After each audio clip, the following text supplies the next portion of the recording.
I was born in war.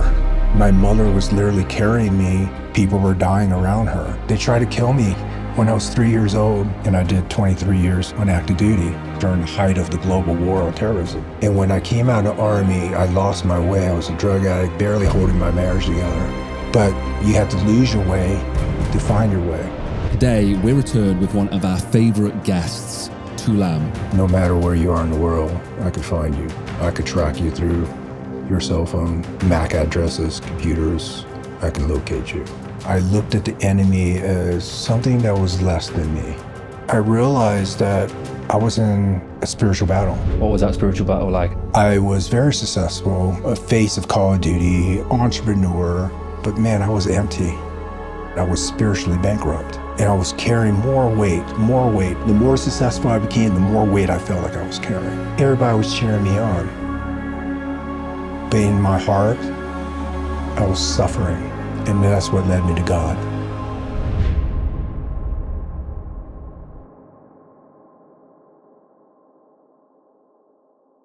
Every single week, I dive in to the statistics, and I can see that so many of you watching the video have still not yet subscribed. So please hit the subscribe button down below, hit the notification bell. We're currently around 8%. I would love to get up to 12. So if we can, please do that by helping right here. Could you just introduce yourself and what you do? My name's Tu Lam. I am the CEO of Ronin Tactics. Your space is amazing, and the way that you keep it is so organized, so tidy. And it really does feel peaceful. There's a flow of it that feels very peaceful. Has it always been that way? No. My journey has been a 10-year journey, and it's still going on. And what I notice is, neatness, right? So if you keep your house neat, you can always tell what's in a person's mind, his life, because it illustrates on the way he lives. If your house is cluttered, then your mind's cluttered. If your house is cluttered and unorganized, then your day is cluttered and unorganized. It starts with uncluttering your lifestyle, right? Uncluttering your living space. If you live in clutter, your mind is clutter. So that's why everything is neat in this home. Everything is organized, because the path for peace is truly a journey, and it's a decision that you make every single day, and how you live, how you think, how you act, what you consume, and who you follow. To add on to that, this morning, we've just ran through a little bit of what a day looks like, but can you tell us what time you start at and the length of the process? So 3 o'clock in the morning is when I start my day. And the reason why is because Jesus seeked the Father at 3 o'clock, they call it the witching hour. It's a time where Jesus, walked away from the rest of the group and went and spoke to the Father before the day even started. 3 to 6 is the witching hour. So in the spirit realm, because I went through the psychedelics, I sat with healers and shamans. What I noticed is 3 to 6 is, the most active in the spirit world, right? So imagine you getting up at 3 o'clock in the morning and you're meeting God before the day even starts. You're starting your day with him. So that was a practice, because at first it was waking up at 5 in the morning. And then I'm like, okay, I'm going to back it off to 4. And then I was going through a lot of internal issues at a certain point in my journey. And God started waking me up at 3, like no alarm clock. I just started waking up at 3. And what I would get hit with instantly was anxieties, and that would latch on to thought, and usually the thought is my past. So then I realized that I was in a spiritual battle, literally. So I had to start developing a regiment, and 3 o'clock is my regiment now. 3 o'clock is when I wake up, and the first thing I seek is God. Before my foot even hits the ground, I'm still laying in bed, 3 o'clock in the morning. Gratitude, praise God for that day. His glory, not mine. Let your will be done. And then I go and meet him in the meditation room. Spiritual battle, I think a lot of people can relate to that. What does it mean like for you? Like, what was that spiritual battle like, and how, I want to say how dark did it get, but like how difficult did it get in those moments? Well, we live in a physical realm, right? We see this physical realm as it. This is reality. And it is reality in the physical realm, but there's different modalities. There's a spiritual realm and there's a physical realm. What you do in the physical realm affects your spiritual realm. What you do in the spiritual realm affects your physical realm. And what I notice in being an entrepreneur, I deal with a lot of businessmen, a lot of very successful people, but they can never live in it. They're never happy. They're never present because they're maybe wealthy, but they're spiritually bankrupt.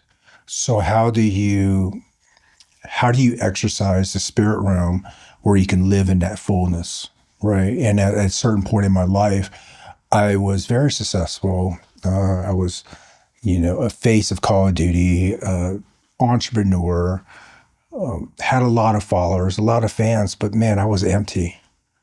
I was really empty and I couldn't live in any of it. In fact, I lived in anxieties. So that brings me back to that 3 o'clock in the morning. I would wake up and here I am, a very successful guy, and I never lived in it.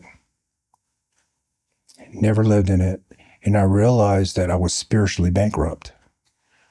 Sitting with shamans, going down my, psychedelic path, I realized at a certain point, like I was spiritually bankrupt.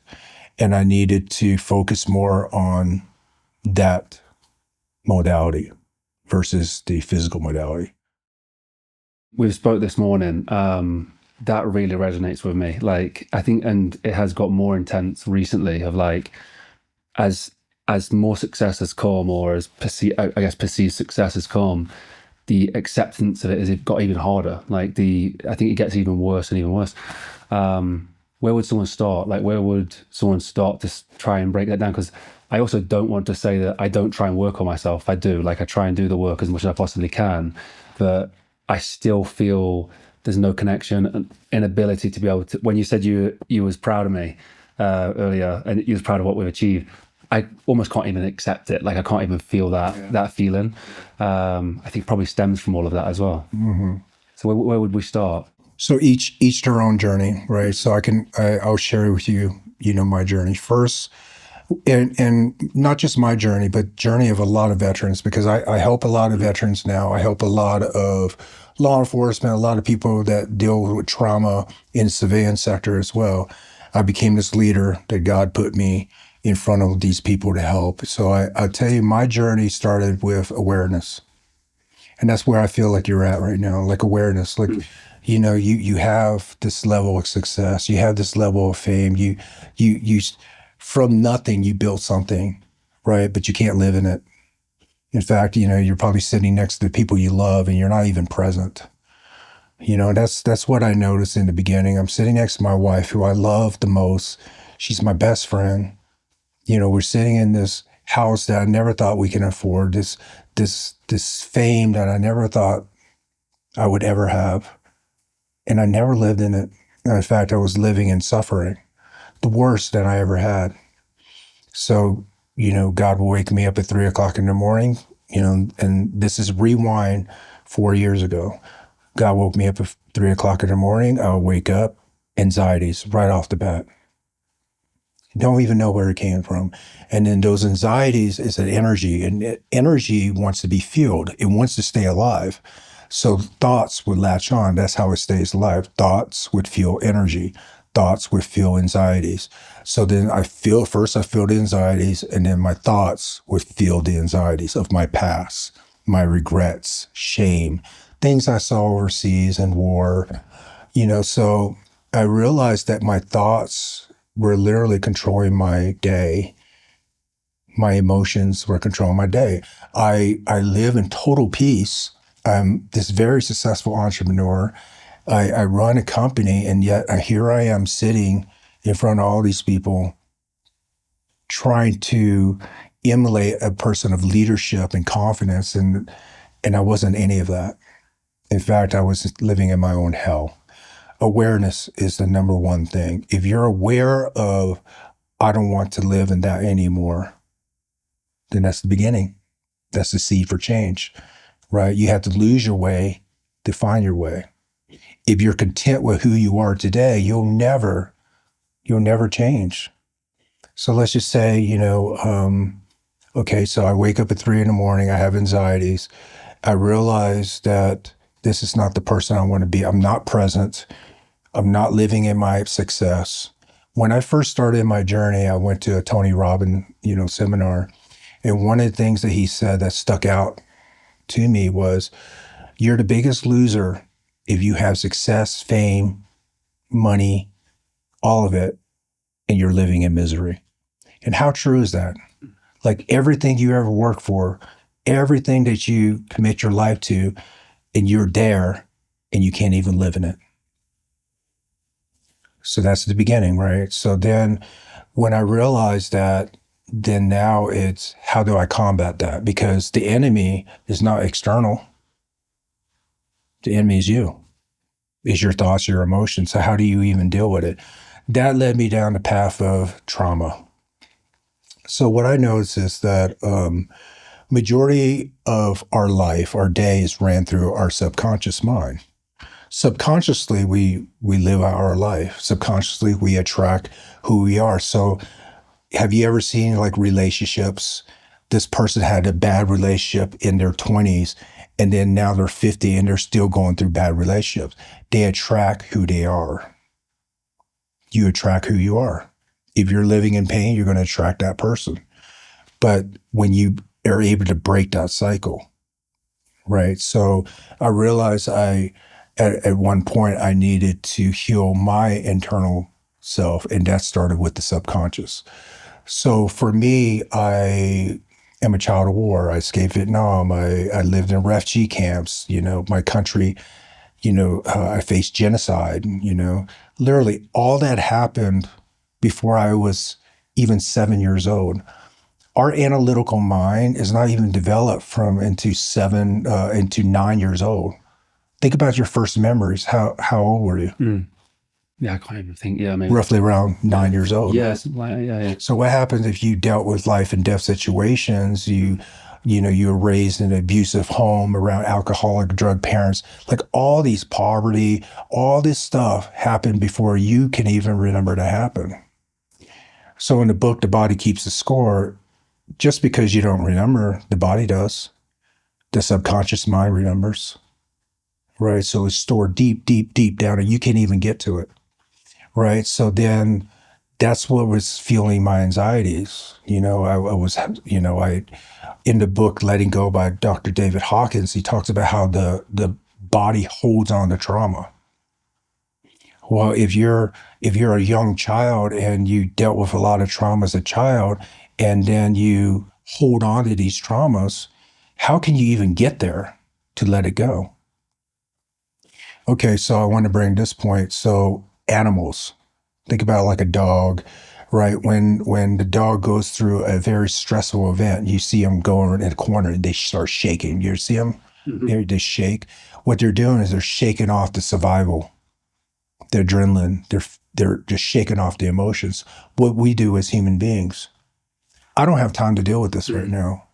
I'm going to go and do some drugs. I'm going to go drink. I'm going to work. I'm going to go work out. I'm not going to talk about it. And what that emotion does is it's trapped.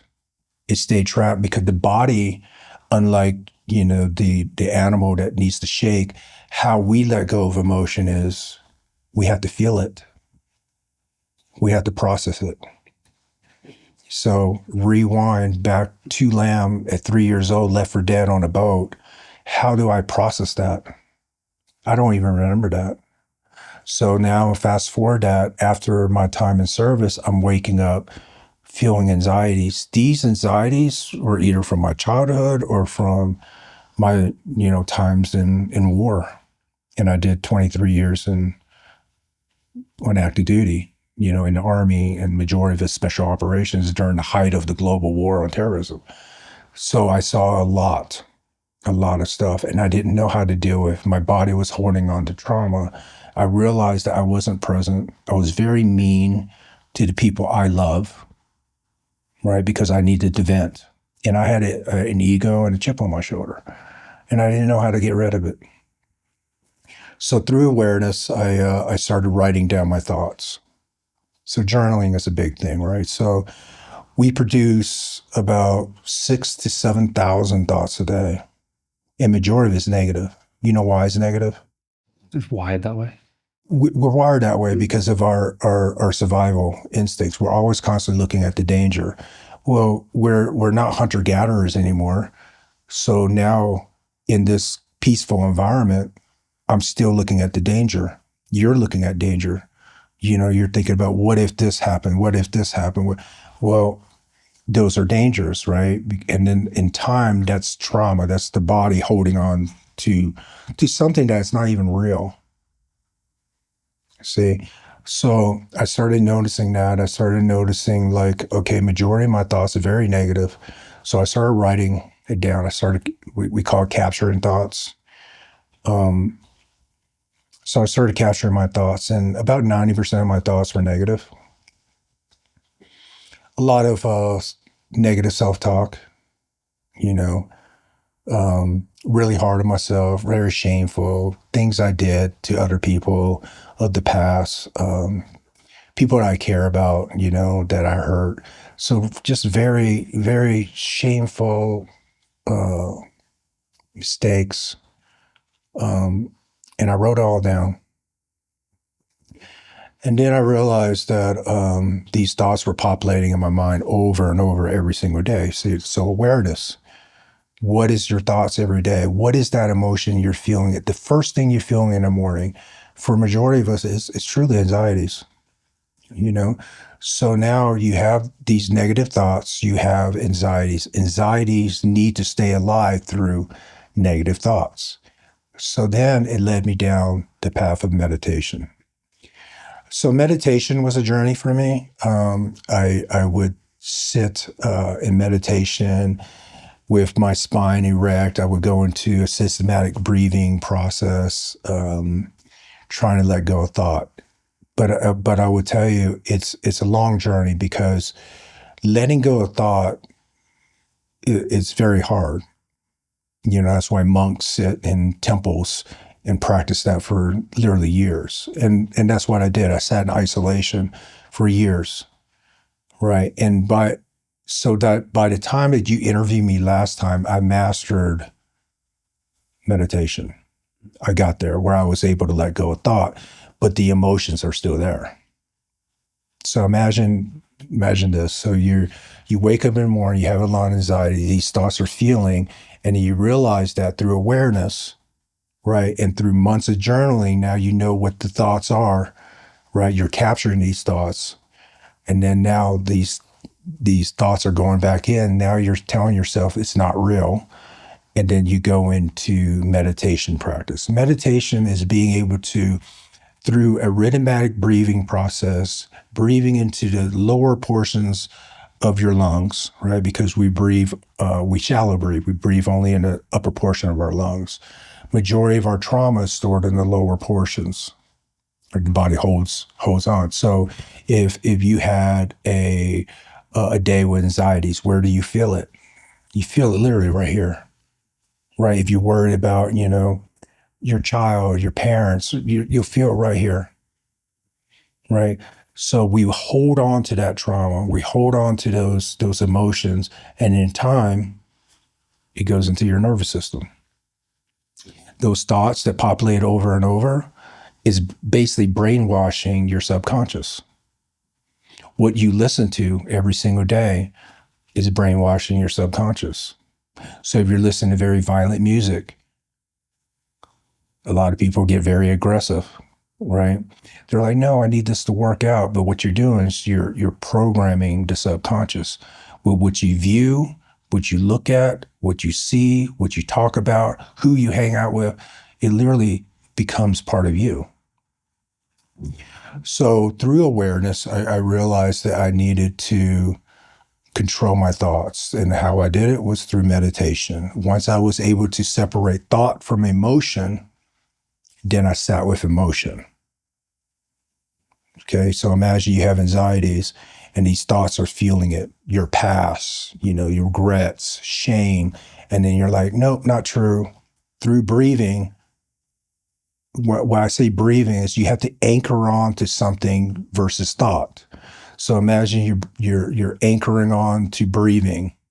And then now because you're anchoring on to breathing is feeling versus thinking. So imagine if you inhale and you exhale. So you inhale, well, the air is cooler. When you exhale, the air is warmer. So now you're transferring from thought into anchoring to breathing. Now you're anchoring to feel and no longer thought. So then you let go of thought. In time, it takes a bit. It's like going to the gym, right? If I put you in the gym and you never worked out before, and I put you on 225 pounds on a bench press, probably won't be able to do it. Right. But if you go to the gym and practice that muscle over and over every single day, now through awareness, you can let go of thought anytime through breathing. Awareness. Okay. So then now you have that emotion, and that emotion is usually stored right here in your solar plexus. So then you breathe right into that emotion. No thought present. Emptiness. You're breathing right into that emotion. Now you're feeling that emotion, and you'll literally feel it dissipates. So then that was meditation practice. So that's where I was when you met me, right? But then I was still living in, when I say living in this physical realm, is the experiences, the environment would affect me. Right. So if I get, I'm a businessman, right? So if I get this contract, that would make me feel better. If I get this car, that would make me feel better. If I achieve this amount of success, that would make me feel better. No, those are all temporary things. Okay, so think about, like, okay, this person means so much to me, right? And then you get their approval. Yeah, that'll make you feel good for couple of days, maybe, if even that. For me, maybe an hour. But then I'll go back to my normal state, which at that time was anxieties. Okay, non-presentness. So then I understood that. So then I realized that the physical realm doesn't affect me internally if I'm able to control my internal realm, my spirit realm. So the car, the house, all that can go away tomorrow because it's all temporary. But as long as I'm okay, then everything else is okay. And that's how you're able to free yourself, because you're not living, the external environment is not affecting you internally. It's your internal environment that affects the external. If I'm happy, I'm going to make you happy. If you're happy, you're not going to make me happy if I'm all messed up inside. Understand? I can never live in success, fame, or any of that if I don't fix myself first. Okay. So then meditation, and then I realized the external doesn't affect me internally. So now the internal work comes. So for me, each their own journey, right? So I started journaling down a lot of those things, but then I got to a point during my understanding is that a lot of my trauma was from my childhood. Your program is from your childhood. Okay, if I say a color pink, instantly that just that word, you're already tied to emotion. Like for me, pink, I don't like that. I don't like that color. That just me saying I don't like that color is tied to emotion. I don't like it. You understand? Every word, every experience, everything was programmed back when you were a child. Why don't you like that? Because something happened in your path, right? So now we live in this narrative of a child. And a child, if you think about it, doesn't make the best decisions. So if you're facing trauma as a child, you probably didn't narrate the best decision back then. So that made me understand I needed to go back to my childhood and fix my childhood. My journey was through psychedelics. I started off with iBegin. It was a veterans project ran by Marcus Capone. He was a SEAL Team 6 guy. He dealt with his traumas during combat. He realized that guys like us who are hard hitters, we need to get hit hard with psychedelic, right? We need an awakening. So it helped him. I realized if it helped a guy like him, then it definitely will help a guy like me. So underneath the Vets Project program, it was sponsored by Special Operations guys. I went down to Mexico, and I went with 2 Navy SEALs, 1 Marine that was a double amputee, and a NFL football player that did a whole career, had bad TBI. All of us had anger issues, ego, chip on our shoulder. So we went down to Mexico. We went to Trevor, who was a healer. He ran the program, and he was the medicine provider. When I say medicine, it was a plant-based medicine. So iBegin is one extract from the iboga root, which comes from Africa, and they call it the tree of knowledge. The iboga root was discovered, rewind 2,000 years ago. Hunter-gatherers shot this porcupine. And because it was a hunter-gatherer tribe, they brought back the porcupine to feast amongst the villagers, hunters. They all passed out, saw God. The next morning, they ran to the medicine man and said, "Hey, we saw God." And the medicine man said, "Quickly bring me to where you shot the porcupine." And they found out the porcupine, they dig up roots and they eat. He ate from the root. So that's where that plant came from. Fast forward, I'm staying on the beach in Mexico with my body weight in iBegin in pill form. I took it, and it was a 16-hour journey for me. When I say it as, the journey is within.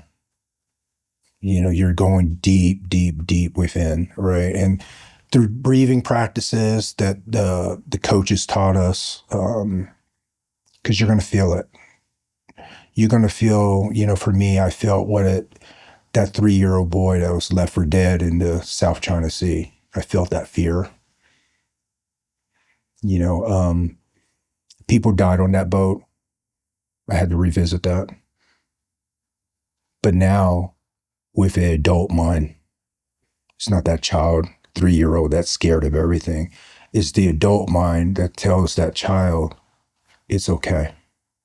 And through breathing practice and through breathing into the deep reservoirs of your lower abdominal, you're able to feel that trauma.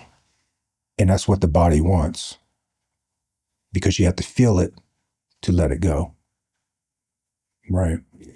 So that taught me that trauma is stored in the body. It's stored into your subconscious. There's only certain ways that you can get to the subconscious. Meditation's one. Brainwashing. Therapy through brainwashing. Hypnosis, right? So therapy through hypnosis, they're able to get into your subconscious. But, and also psychedelics. iBegin allows me the journey to that inner child, to heal the inner child. But I would say that back then, my knowledge of psychedelics wasn't that great. I was literally just surviving. Whatever the plant would teach me. So plant-based medicine, when it enters you like a spirit. When I say that is, it's your voice. It comes in the form of, like, if you're sitting here and a thought comes up, but it's the plant that's teaching you. But it comes in your thought. So you think it's your thought, but it's actually the plant teaching you, right? And it taught me how to let go. The first lesson I learned was forgiveness. Now, when I say that, I sat with forgiveness for years. That was a journey in itself, forgiveness. Because I could tell you, hey, let's say you done me wrong in the past, and I said, Jordan, I forgive you. Did I really? Because it's really tied to my nervous system. That's tied to my subconscious that you wronged me. So how do you let that go? You have to unwind that nervous system. Right. And that's layers and layers of work, because what I'm telling you, how you heal is truly through your heart. You have to heal the heart. So 16 hours, childhood trauma resurfaced, all the hate, all the judgment. So I was a refugee, and I came over here and married. A lot of racism back in the 80s. I had to deal with a lot of that. And that really affected me growing up. Like, it really affected my, me just, I couldn't talk to people. I was shy, I thought very low of myself, even though I'm this special spec ops guy who achieved this level. And, I had this image of a commando, right? Warrior. And I was. But man, deep, deep, deep down inside, I was very self-conscious, insecure, shy,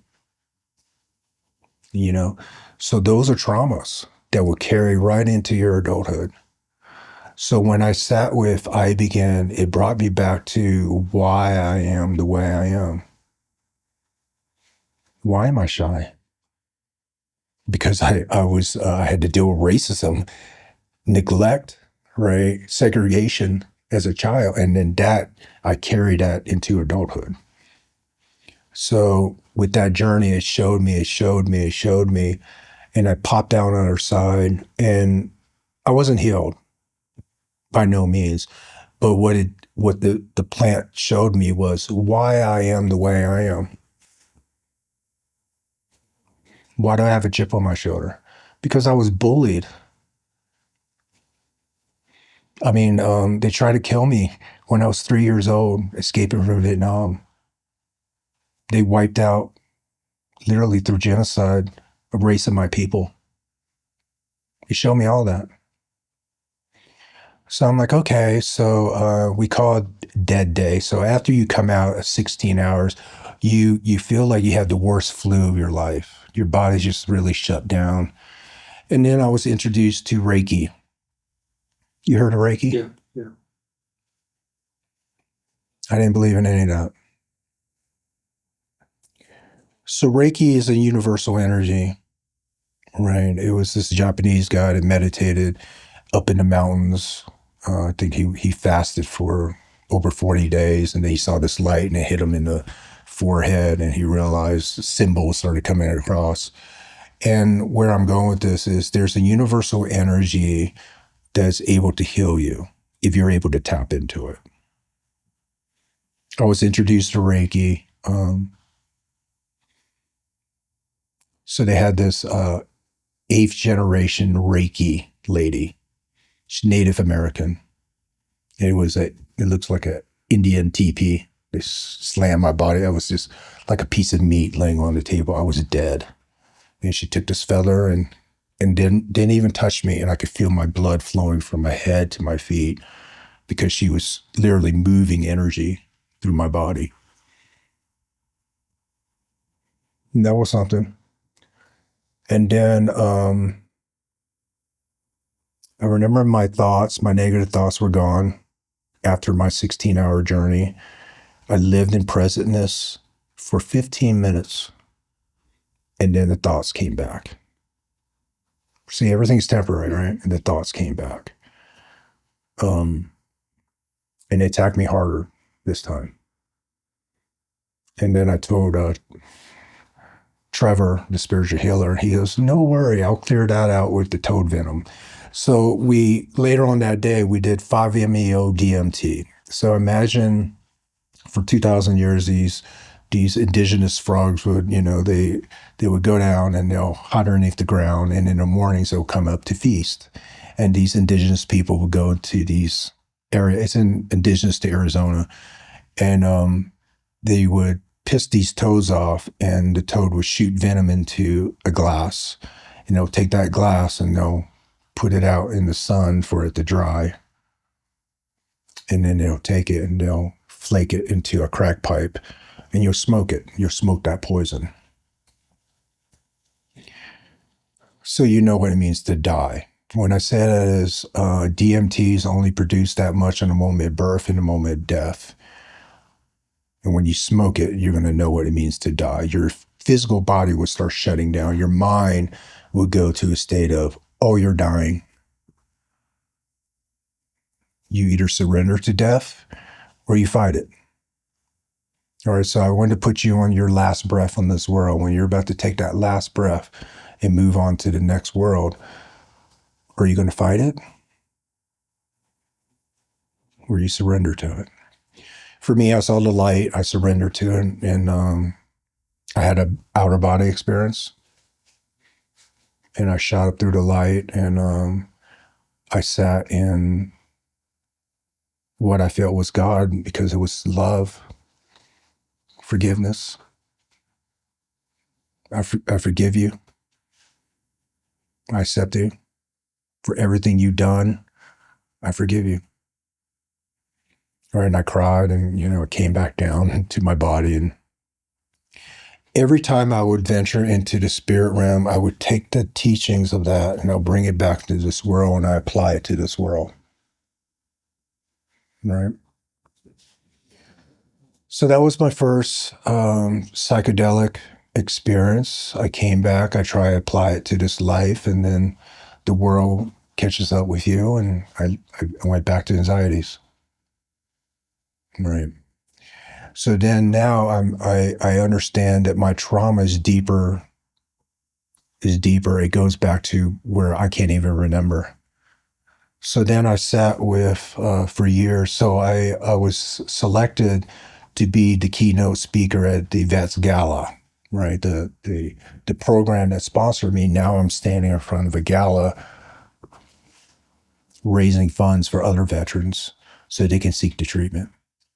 And that opened me up to the world of spiritual healers and shamans and everything else. So then I went down 4 years of Wachuma, which is a cactus psychedelic. When the Spaniards came in, they're wiping out the natives. For thousands of years, they wiped them out, killed them. Chickenpox, they killed them and murdered them, right, under the name of Christianity. They killed them, wiped out their resistance. So generations of that, they had a lot of trauma.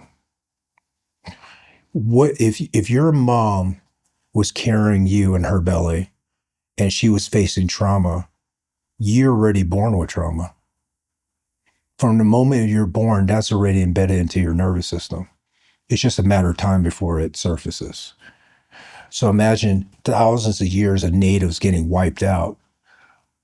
Their ancestors, right, that had faced the trauma. Now these people are dealing with what their ancestors faced with.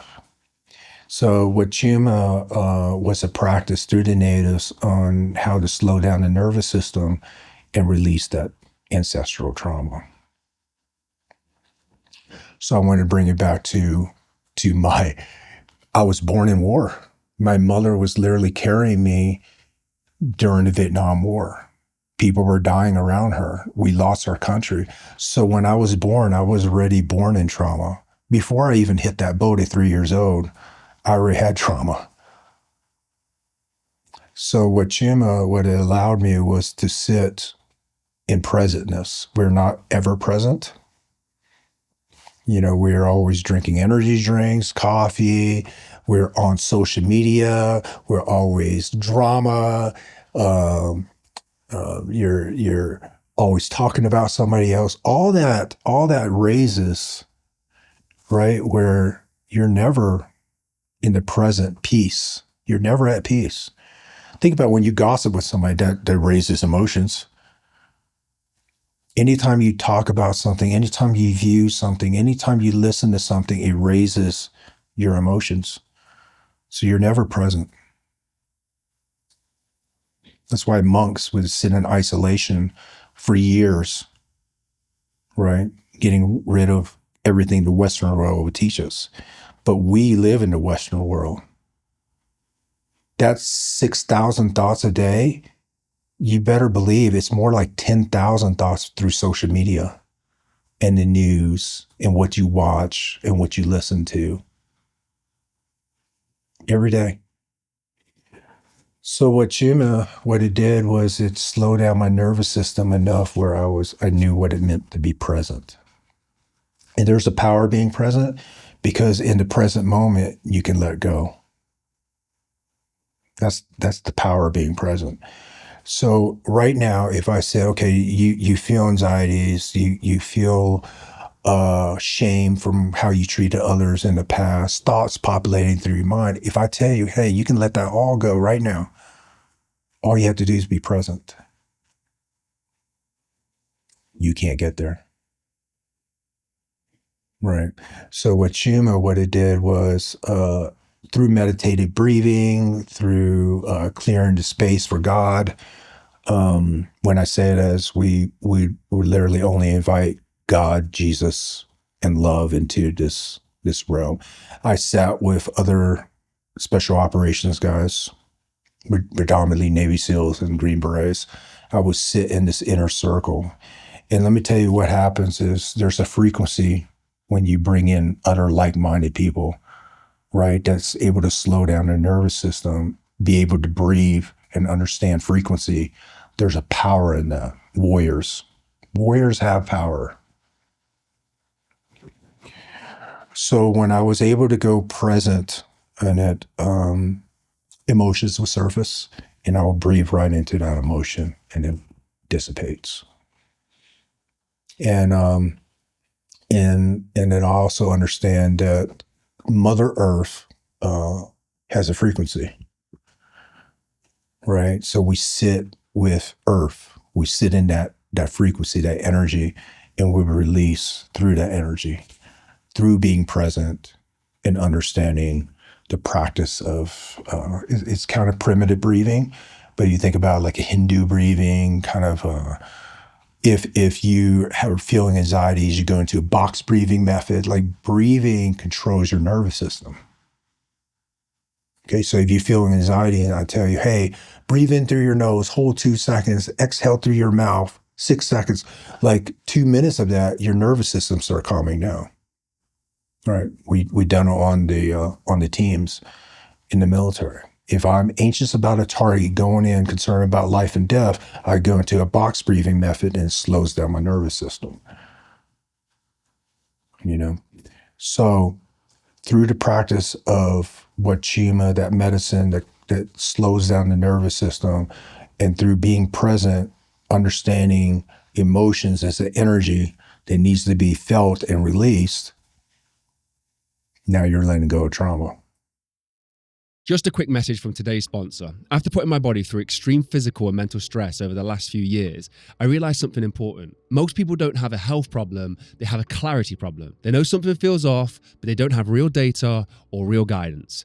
That's what Marek Health helped me with. This isn't generic healthcare. You don't get brushed off, you don't get handed vague advice, or have to wait months just to have a real conversation. You get comprehensive lab work, a dedicated health coach who actually checks in, and licensed medical providers who help you understand what's happening in your body and what your options are moving forward. Whether you're dealing with low energy, sleep issue, hormone imbalance, or you just want to perform at your very best, Marek gives you the tools and the team to make the progress. No guessing, no one-size-fits-all protocol. This is real health optimization service. And this isn't just for athletes. If you're someone who takes performance seriously, physically or mentally, this is about making informed decisions instead of hoping things sort themselves out. If you're serious about your health, the first step is simple. Get your blood work done. Head to the link in the description and use code Mulligan for an exclusive offer on your initial assessment.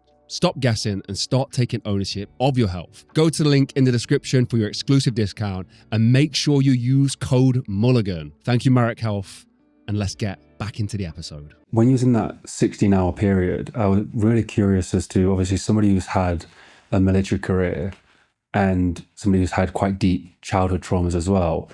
When you went on that journey, and could you help describe what that looks like as well, like physically? Like, are you seeing these? Are you playing out scenes? But how much of it was the stuff that you'd seen whilst in action versus how much of it was childhood? So the childhood stuff I felt. I felt the scared child. It literally feels like a scared 3-year-old for me. Multiply that by 10 because it's been stored in my body for a very long time.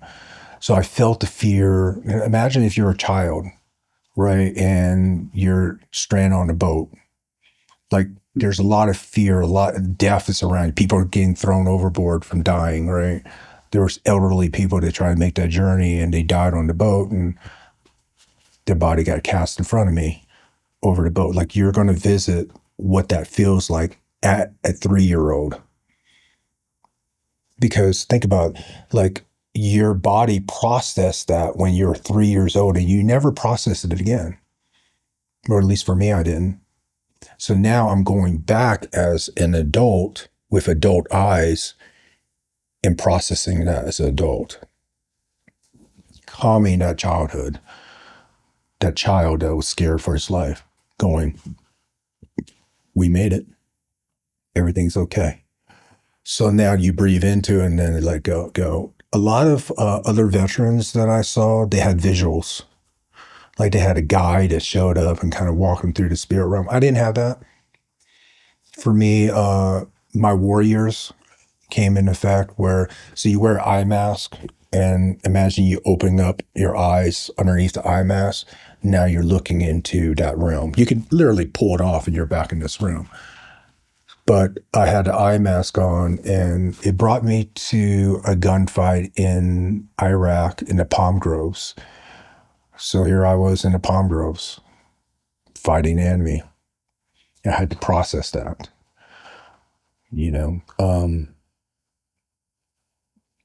had to process a lot of things I saw, a lot of things I had to deal with, like death, and then you realize, like, at one point in the war, I looked at the enemy as something that was less than me. And I guess you had to, right? Like, in order to kill the enemy, you have to look at him as a lesser thing. But when it brought me back as, this is a child of God. He was fighting for what he believed in. So he brings you to, like, humanity at the equal level, like, you feel compassion for them, and I had to deal with that. I had to deal with a lot of decisions I made for survival in war. And I had to process that emotion. And that was where the shame was tied to, subconsciously. So when I forgave and I realized this is a child of God, yeah, we are in war, but I'm sorry.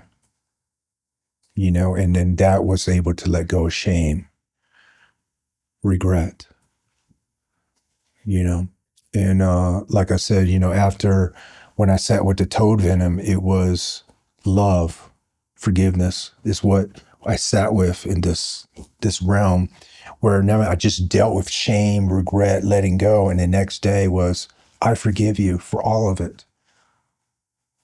I love you. For yourself? It was a higher divine presence there that forgave me. And then, if God forgives you, you felt that in the spirit realm. And when I came back to this world, I forgave everybody. And that's where I am today. I realize that we're not all perfect, and each one of us are on our own journey, and each one of us face our own trauma. And I forgive you. Me being a public figure, I am well known in the world. And, you know, people have a snapshot of who they think you are based off on a 1 minute reel or what they heard about you or what they see about you on YouTube. And some of these comments, it used to bother me because that affected my childhood. I did face racism, neglect as a child. So now when I didn't deal with those emotions, when somebody say you're this, it really bothered me because that was an undealt with emotion. But when I healed that child, now I understand that I forgive you. I forgive your rude comments and your snapshot of who you think I am. And that was a journey because you can never forgive somebody and first you heal yourself. You can never love your wife the way she deserves to be loved unless you heal that childhood. Right? When you're sitting in shame and regret and she's right next to you and you're like watching television and your kid's running around, like this should be like the highlight of your life. But you're not living in it. Right. And I would say the psychedelics, it gave me a snapshot into that realm, but I was able to take that realm and put it into the physical realm. Two different modalities. Right. I'm not saying psychedelics is for everybody. You know, there's other ways to heal yourself besides psychedelics, but I'm just sharing my journey. That was my journey. And I sat with Wachuma for 4 years. Every spring and every fall, I would sit with that psychedelic and I would learn and I would bring it back. And when I say I learned is, so plants were here before Adam and Eve, before the fall of man, before sin entered this world. So plants is literally tied to God. It never forgot. It's not fallen state. So some of these plants, I feel like, you know, that when the spirit enters you, it teaches you before the fall of man who you are. And who you are, you're a child of God. And he loves you. And he'll meet you where you stand. So when you understand that, you have, man, you have compassion for other people. Right? When somebody's suffering, you'll literally feel it. You know? So it literally changes the way you viewed the world, and the external doesn't affect the internal. It's the internal that affects everything else. It's like there's a story of a monk and a student, and the monk went to a pond and he said, life is but a rock cast into, a pebble into the water and watch it ripple. You are that stone, you ripple out. And every ripple, every person you touch, right, you can affect them in a positive or negative way. If you're positive, you're going to affect them in a positive way. If you're negative, every ripple would be negative. And I feel like that's why the world is the way it is. We ripple negative energy because we're unaware of who we are in the presence of who we are. Like who you truly are, you're a child of God. And God loves you. Why not ripple that to the world? With the success side of it, the, you know, Call of Duty, the business, like trying to live up to this character that was built and people perceived you as, post Ibogaine, post this journey, how did that change embracing that lifestyle? Like, was you able to accept it? Did business feel easier? Did you grow? Like, what was the difference? So the Chinese, in Taoism, they call it the way of Wu Wei, the effortless way. Right? Imagine you're a boat going down the river. It's effortless. So now I realize that everything that I deal with, every presence, every public speaking, every teaching, every student, every person I'm involved with, God put me in front of that person. I don't care about business. I don't care about fame.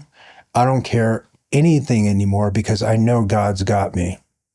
And it's all for his glory anyways. So when a business deal doesn't go my way, he has a better plan for me. I don't chase it anymore. The only thing I chase nowadays is, you saw it in the mornings. It starts with me. Right? And for me, it starts with God. I give him my day.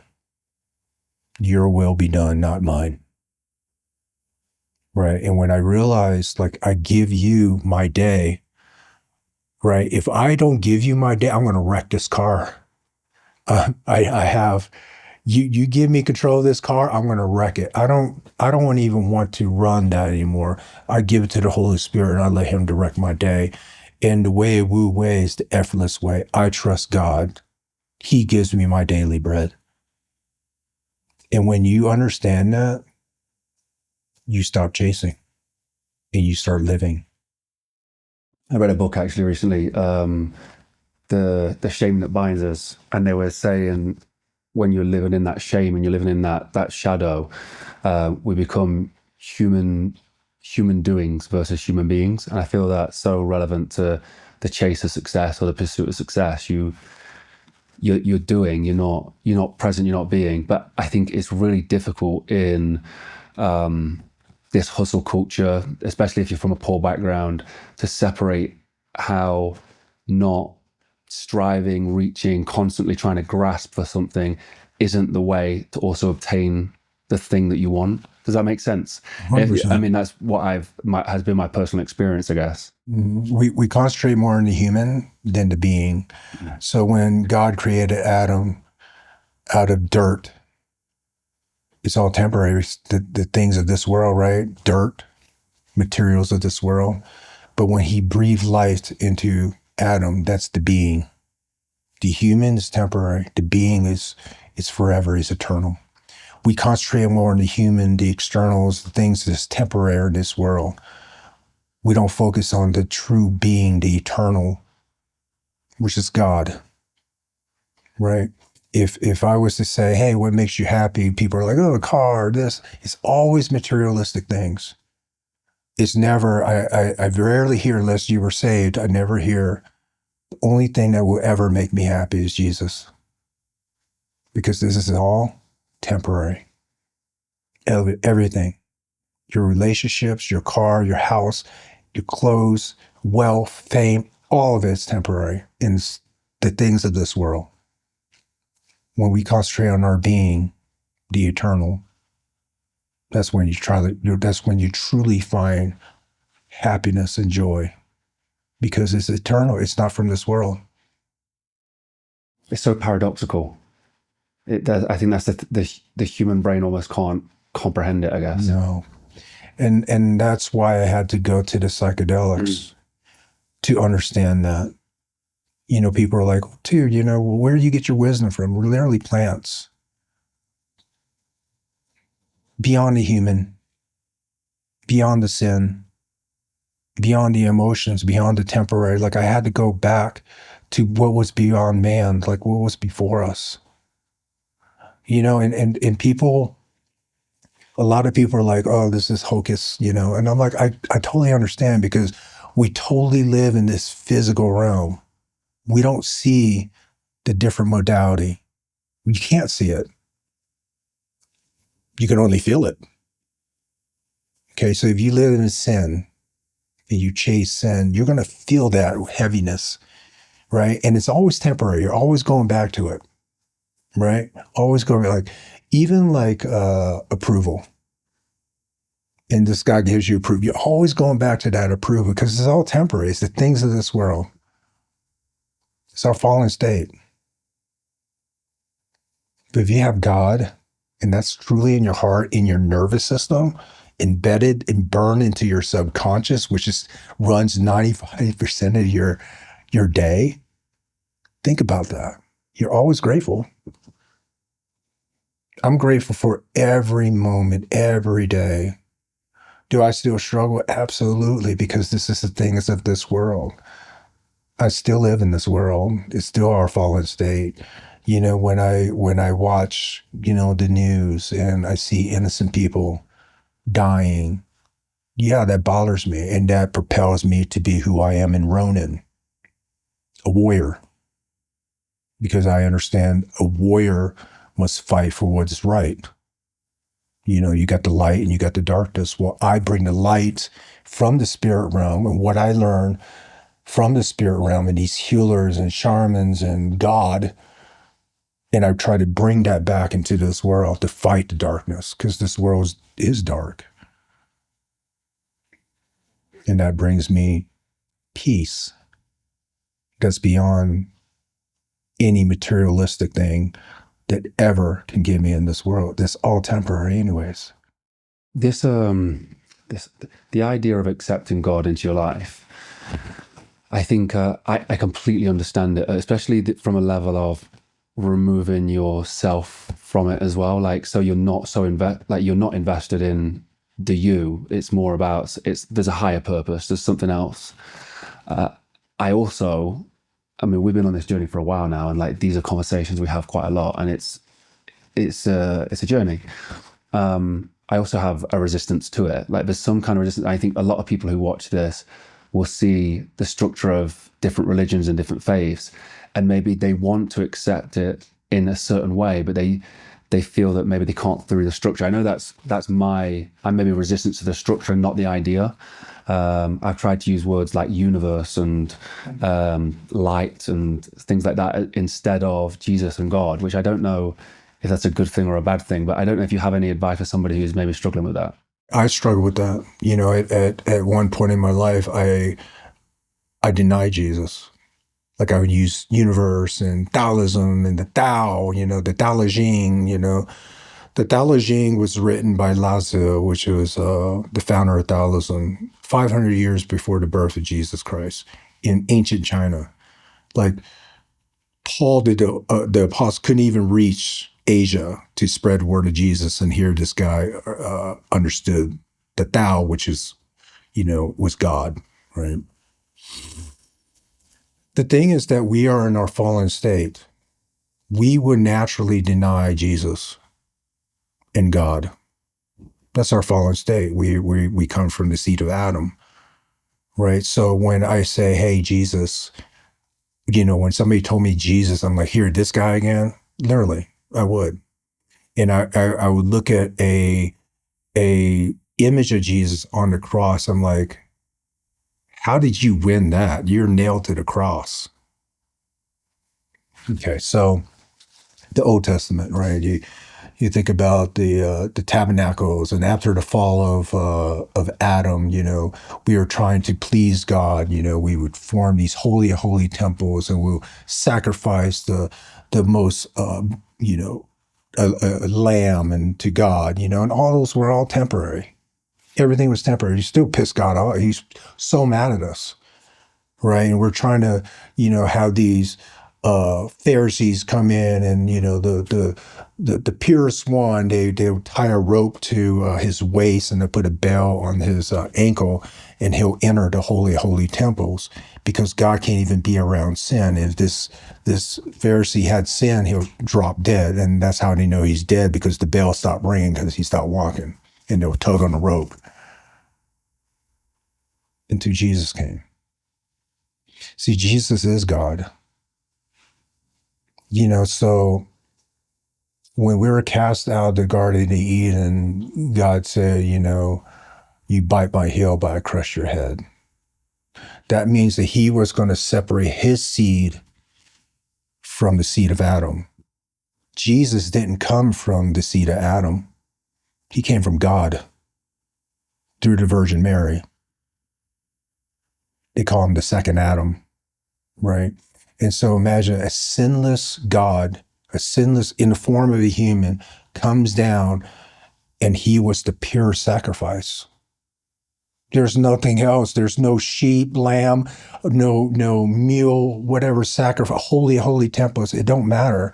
This was God coming down to sacrifice himself so we could have a relationship with him again. So God, who dwelled in the Garden of Eden with Adam, Right? Remember, he came down with Adam, walked around the garden, and said, "Adam, name this. Name." He had a personal relationship with man, and because of sin, which God can't be around sin, He'll kill everything that's sinful. You can't even be in His presence of sin. Now He can't even be around His Son, who He created, Adam. So for all these years, the seed of Adam, all these, Cain and Abel, all those Moses, starting all, like, it was all temporary. The permanent solution was he had to come down and sacrifice himself so we can have a relationship with him again. And through the relationship. So when Jesus died and surrendered his will to the Father, and he was nailed on the cross, died for our sin, that was our ability for the Holy Spirit to come down and dwell within you. You accept Jesus, the Holy Spirit comes down, and now the Holy Spirit is within you. So you are the church. You are the temple. So now God, who is sinless, can now come and dwell in you because the Holy Spirit is in you.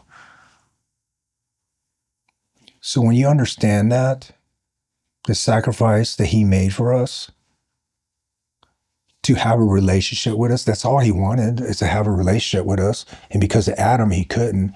And it required Jesus, him, the Father, Son, and Holy Spirit, the three Godheads. They're all one and the same. For him to come down and nail himself to the cross to die for our sins so that the Holy Spirit can now dwell on you.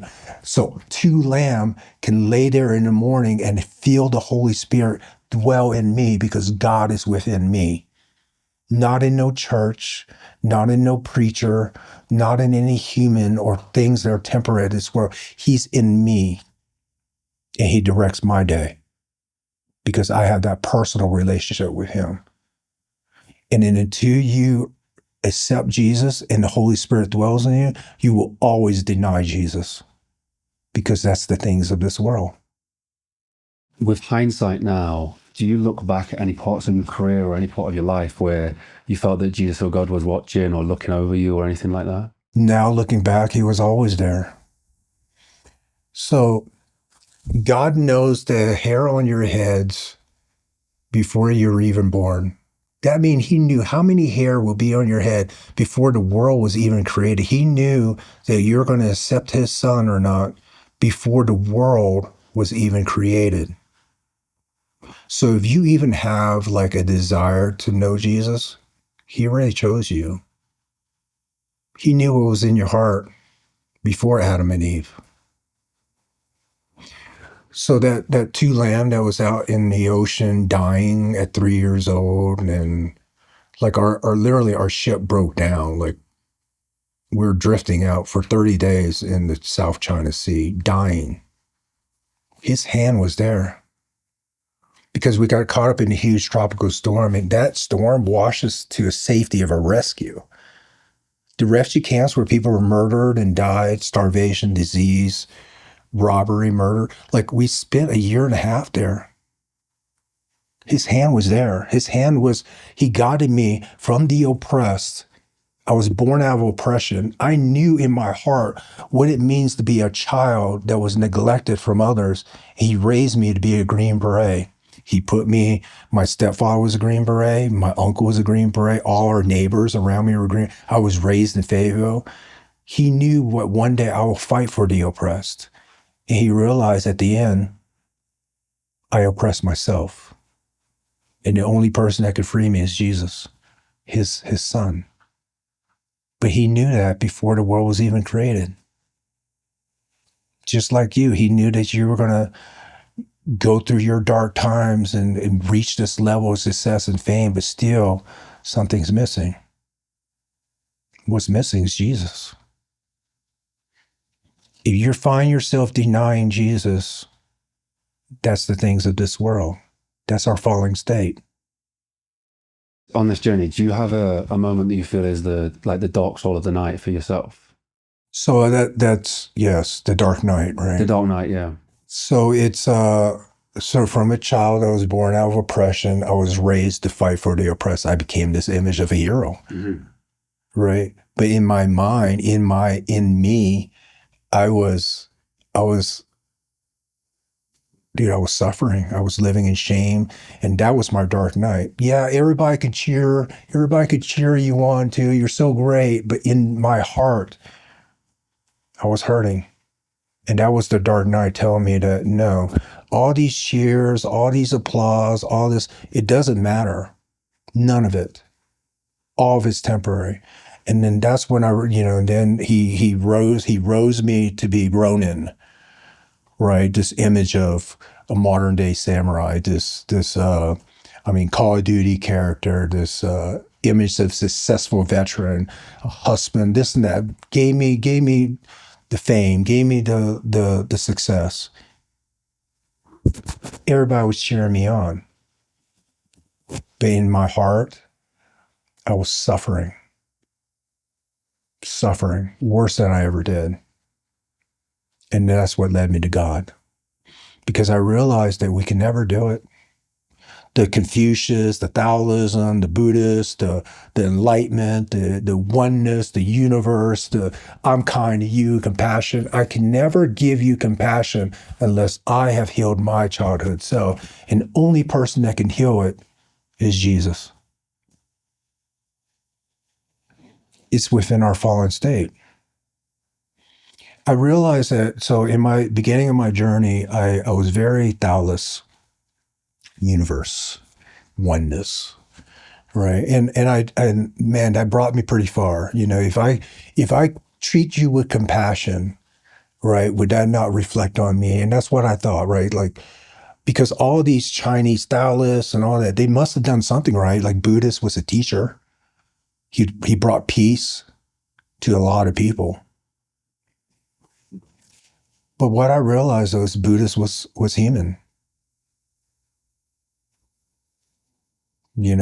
Buddhists, a lot of these other, teachers, they're human beings. And if you understand, like, we're born in a fallen state, you can never, ever, you're already sinful the moment you're born because you're a seed of Adam.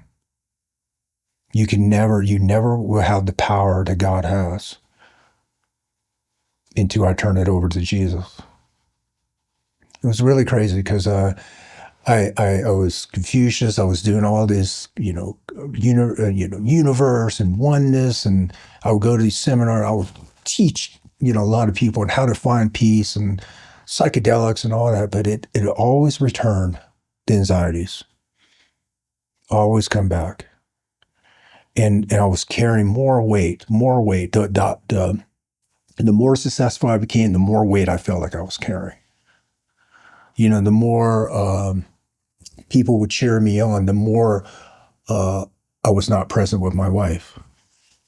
Anxieties all the time. And I got tired of carrying that weight, and I gave it to Jesus. And literally all you had to do, how I had to do it, was I got tired of carrying it. It was hurting me so much right here, right? And I confessed my sin to Jesus. And I gave it to him. And literally I felt his presence, and he loves me. He took it right. He took it from me right there. So the first step is confession of your sins. In the Old Testament, in the book of Genesis, when Eve ate the apple and she convinced Adam to eat the apple, and they both ate the apple, and they realized their nakedness, and they hid in the Garden of Eden. And God came down and said, Adam, where are you? You don't think God knows where he's at? God knows exactly where everything. He knows everything. Why did he ask Adam, where are you? Why do you think he asked that? Test his morality, test whether he would. He's giving him a chance to confess his sin. Mm-hmm.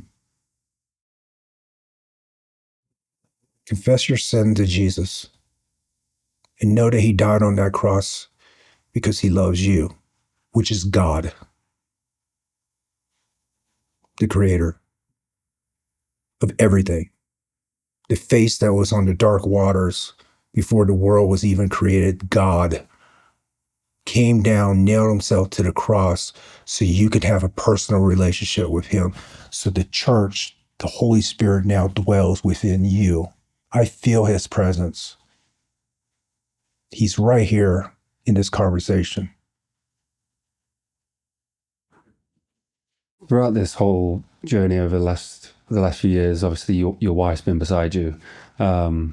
We've always said this, like when we meet people, we get to meet their family and sometimes their wives as well. And I think we've always said that there's just something that you guys have got it's really beautiful. Like it's a really beautiful relationship. But I'm curious as how you've managed to manage that relationship over the years, especially with those inner wounds and those hurts, like, and how she's been there for you, and also how you've run this whole thing as well, like this business. The both of you, I think, are very key figures in that business. Ruthie's always had, a relationship with Jesus. She was raised, with her parents are both, preachers, and she's raised in the church. So she always had that. I was the sinner, in a relationship. I was the sinner. I was, the one that, with the ego and the chip on my shoulder. And yeah, she does chase the things of this world. She chased in business. She's a hustler, but she always had a relationship with Jesus. Right. So I would say that on our times when I was in the military, the Special Forces 18s, we have a very high divorce rate, 70% divorce rate.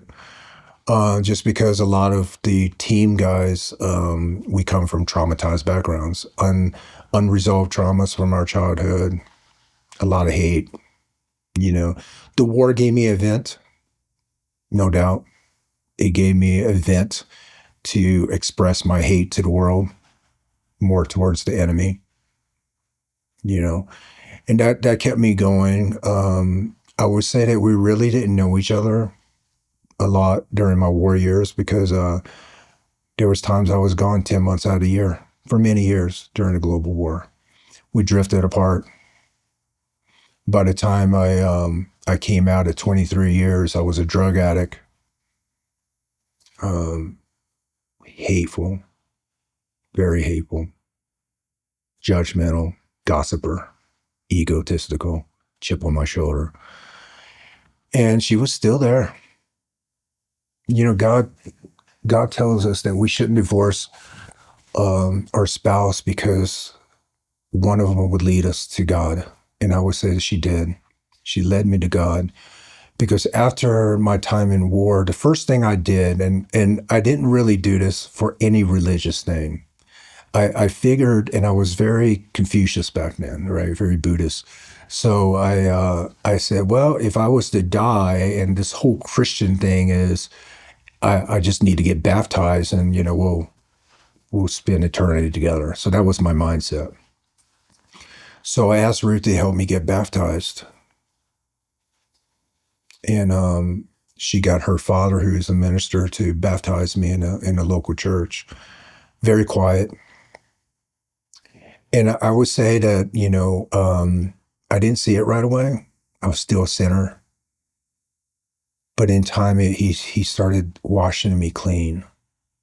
Like when I say it as, oh, maybe I should seek peace. Maybe I should go down this psychedelic route. What is this about? Like, those are not my thoughts.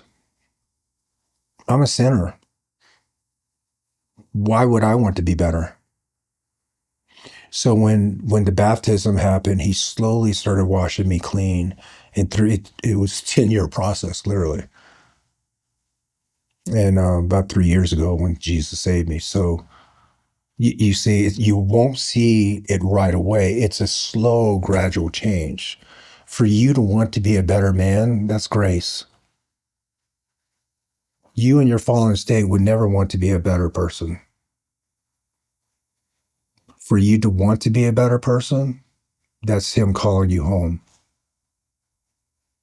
So that's grace. You should be thankful for that, So, after the baptism and stuff like that, I was still living in, my sinful ways. And then through time, through work, forgiveness, then I started looking at my wife differently. I appreciate her for not just being the strong person she is in my life, my rock these days, but also for the shit that she put up with through all the years. So she took all the war years, definitely. We met right before the war. She was there through the whole thing, even the fall. When I said is after I got out of the military, I was a mess. Drug addict, chasing an ex high, because I was living in my own eternal hell, and she was there. So now when I look at my wife, I appreciate her, and I realize that why Jesus talked about marriage is like the church. Jesus' relationship with the church is like our marriage, because that's God's covenant, or the promise. He created Adam and Eve for a reason, just like marriage, right? She's the one who helped bring me to Christ. If she would have left me a long time ago, I don't know. I don't know if I would have found Christ. But she didn't push me to Christ. She showed me Christ through her forgiveness, her compassion. So, I always can tell when somebody talks about their walk in faith, right? Because you hear it a lot these days. I have God, I walk. You know how you can always tell a person that truly walks with God? The fruit of the Spirit. What fruit are they producing in their life? Are you kind? Do you have peace, love, are you compassionate to others? Right? Those are the fruit of the Spirit. You can always tell by how they live, how God shows up in their life, if they truly walk with God. And she always walked with God, and she definitely showed me forgiveness. And in a career that's high divorce rate, I'm blessed that we held it together, and our relationship has never been so strong. We're business partners, and we're business partners where we don't step in each other's way, because a lot of marriages fall out because of business. I let her do her thing. She runs the daily operation with Ronin Tactics, and she allows me to be Ronin. It also brings me up to another subject. I always get asked, do you know what Ronin means? It means very disgraceful. It's a disgraceful name. I hear it all the time online. Like, why would you ever call yourself that? That's a disgraceful status, to be a samurai without a master. Do you even know? And you're Vietnamese, so why this samurai stuff? I want to talk about that, right? Because God directs us in life. 8 years old, I was bullied. I was a refugee. Just got over to the States. My parents divorced. I was spit on in school. So I felt weak, directionless. And I remember watching this documentary of a samurai and the 7 virtues of the Bushido Code. And I'm like, wow, that's the warrior. That's what a warrior encompass. Imagine 8 years old. And I wanted to be that warrior. So Bushido, the way of the warrior, taught me the 7 virtues of the warrior that carried me through my whole career in the special forces, which allowed me to free the oppressed and fight for something that's more than me, off of just a TV program. I took those values of a warrior and I carried that. And when I came out of the Army, I lost my way. I was a drug addict, barely holding my marriage together. I was directionless. I had no purpose. So I called myself a masterless samurai because I served nobody but myself. And I call myself Ronin to remind myself of how far I have drifted off of the warrior's path. Shameful. Disgrace. But God had a bigger plan. I label myself that, but he had a bigger plan. He took that Ronin name, and he made me a video game character. He took that Ronin name, and now he made me a face within the tactical industry. Now, with that Ronin name, I step up as a masterless samurai, and I serve God. And I bring others to Christ. You know, I speak to veterans, I speak to law enforcement agencies, I speak to civilians about Christ, and I lead them to the path of peace. So, from a directionless, masterless samurai that's a veteran with no direction, drug addict, barely holding my marriage together, that name has become something else through the years.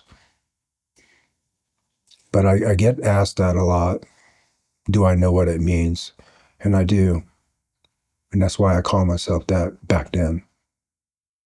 A quick interruption from the video. Mulligan Brothers Not a Journal and the Memento Mori posters are back on sale. Buy one, get one free. Use code 2026 at checkout to get 2 journals for the price of one, or you can mix and match with the Memento Mori posters. The journal was designed by myself. It's super simple. It has goals, affirmations, it has a list to get stuff done, and it breaks it down every single day. And then we have the Memento Mori poster, a poster that reminds you that you are going to die. And as morbid as that sounds, it's been one of the most motivational tools I have used in my life. I've shaded it up until the age that I am, and every single week I shade in another black square. Somewhere along there, it could have been the square that I filled in this morning, there is a square that will be my last. And that to me is one of the most powerful and motivational framing that I've ever had. So if you want the journal, if you want the poster, head over to mulliganbrothers.com with a link down below and use code 2026 up until stocks last. Once it's gone, guys, like every year we always sell out, it is gone. You know, for like business and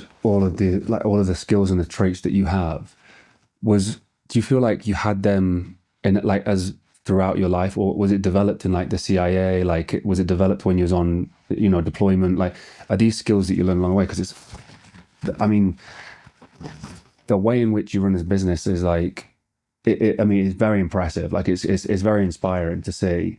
But I'm curious, are these skills that we can pick up, or is this through like lived experience that you've had, you know, the ability to be able to do this? I think our experience carries us a lot in life, but also like you can, you know, a lot of like my experiences through others too, like the teachings of Miyamoto Musashi. He was a Ronin that died in a Buddhist cave in 1645 after writing the Book of Five Rings, right? Like I took those teachings as a 12-year-old and I applied it to my life in combat. And yeah, the combat experience, you know, because you can only read something and it's just a theory until that's applied to actual life. And I took the actual life experience and I apply it to my life. But I feel like any person can look at, you know, a role model, a story that influenced them, and they can take that teachings and they can apply it to their life. And through their experience, right, they'll get their own personal experience out of that journey. So if I tell you, hey, you know, you have to be brave. You have to be brave in life. And then my path was war. So bravery, I had to feel fear first to understand what being courageous and brave means, right? So then let's say now you heard, you got to be brave. And then you take that and I have to be brave in the way I start my business. I had to believe in myself, right? So then your experience is I created something that's big out of absolutely nothing. And that took courage because a lot of people told me I couldn't have done it and they doubted me and everything else, but I had to believe myself, and that takes courage. So your teachings of courage and bravery was different from mine because mine's a warrior's. But can you take the same teachings? Compassion. You know, like I wasn't very compassionate at one point, but now I am. Right? So I understand a different modality. Same with you. I was very mean to people that I really cared for. Is that not the teachings of compassion? See what I mean? So the 7 virtues of Bushido, you can always take the warrior, or you can always take a story that motivates you and you can apply it to your life, but the experience would be different. But what you grasp out of it, right, what you take from it is your own personal experience that you can apply and give to others. And then they'll take that experience of, man, he built something out of absolutely nothing. I can do that too. And that takes courage. Different type of courage than kicking in the door and shooting a guy in combat. See what I mean? What was the different skill sets between working like for the CIA and being in the military? The agency, working with them, they're very intelligence driven. So it allowed me to understand intelligence at their strategic level. I mean, as a Green Beret, you have to understand intelligence at that level, but the agency is a different, little bit different level. You have to understand human, which is human intelligence, SIGINT, like different levels of, intelligence, and take all that intelligence and apply it to that one thing. Right. In the Green Beret, same thing. I had to live with the people. I had to understand the history, the environment, the weather, down to the history, the culture, the food. All that plays into when I look at you as an Indigenous person, I understand your whole life, your whole history, why you're sitting in front of me today. That's going to change the game versus me just sitting in front of you trying to get to know you. I already understand the whole history before I even sat down next to you. The Green Berets taught me that. The CIA taught me different levels of intelligence. So when I got out of the Army, I was lost, directionless. And I knew I wanted to be a face within the tactical industry, which is a saturated industry. A lot of other veterans are trainers, teachers. They're Green Berets and they're Navy SEALs and, special operations guys. Like, what's going to make me different? What's going to make you different in the YouTube world that's already saturated? So I took that level of intelligence that I learned in the military. I had to understand the battlefield. The battlefield was the industry. Who are the key players in the industry? And what makes these key players so good at what they do? One was good at their skill set. Another one was good at social media. Another one was good at communication, right? So I started writing down different patterns that I saw that was very successful. And then I had to encompass all of that. I had to be a good communicator. So for me to be a good communicator, I had to get over my shyness, which brought me back to my childhood. I had to heal that childhood to bring me back to who I am today, to stand in front of thousands of people to speak. Wait, you're telling me at one point you couldn't speak in front of people? I was so nervous. My first speaking venue, I had to speak to a military unit, and I was just, I remember studying my lines, but I was so nervous, like my heart was shaking, I was jittery, I was scared, right? It was only like 50 people, and I was so nervous. But I want you to understand the reason why I was nervous is because I haven't dealt with my childhood. The Tu Lam in 3rd grade, I got spit on by the other kids and pushed down and called all these racist names, affected who I was post-military year.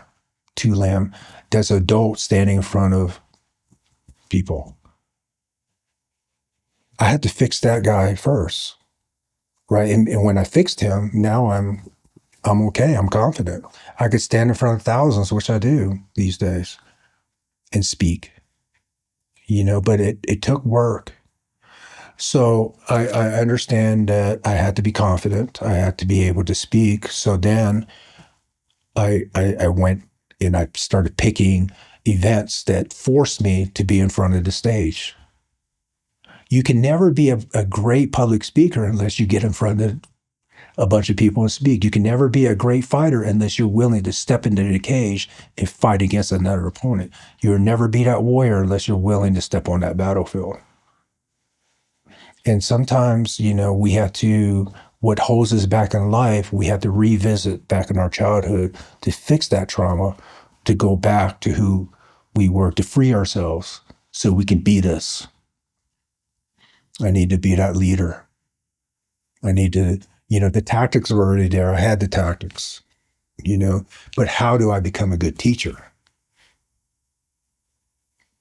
So I had to understand that. Like this, when I studied the battlefield, which is the industry, some of the guys were legit backgrounds, but they were not that great of teachers, right? Because they ran, people, civilians or law enforcement are trying to learn at the basic level.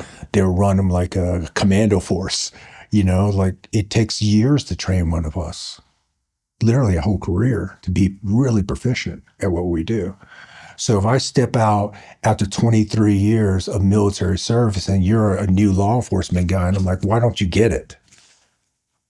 That's my ego. And I had to go back and fix the ego so I could be that teacher. To be a great teacher, you have to be a great student.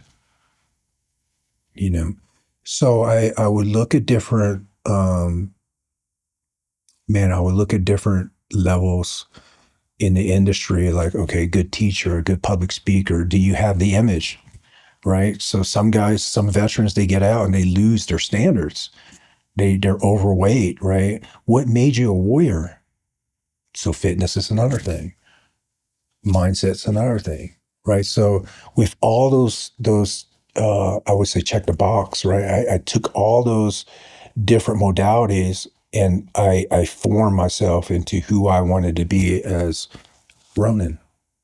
I wanted to be fit. I wanted to be a confident leader. I wanted to be a public speaker. I wanted to be an entrepreneur. I wanted to be a great husband to my wife. I wanted to be, follower of Christ. I wanted to be a great teacher.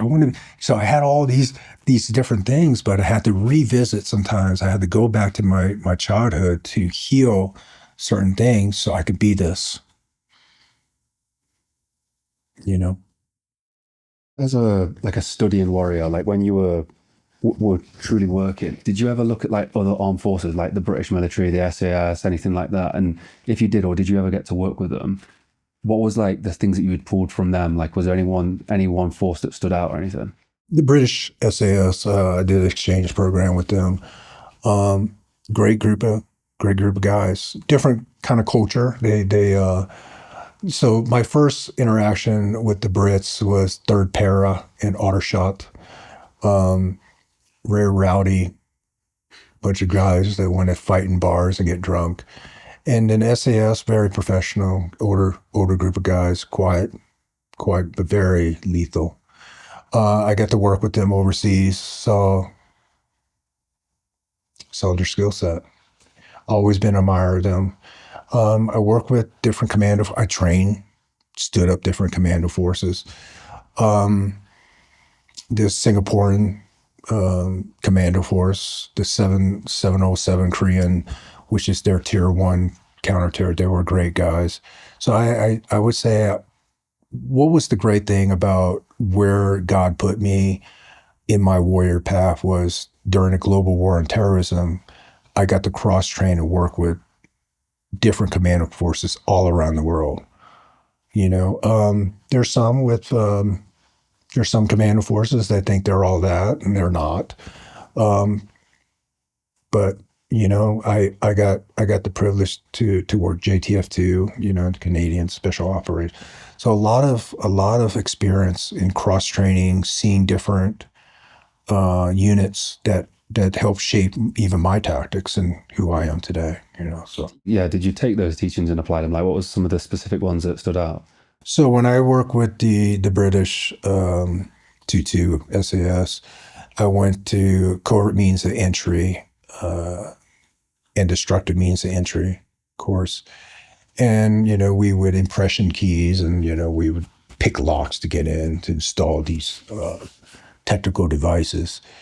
And I remember it was very cold that day, very wet. And we were on a time hack and how to impression the key and file down a key so you can get into this building. And my time was running out. Right. And this is a pass or fail thing. I remember the Brit who was sitting next to me, and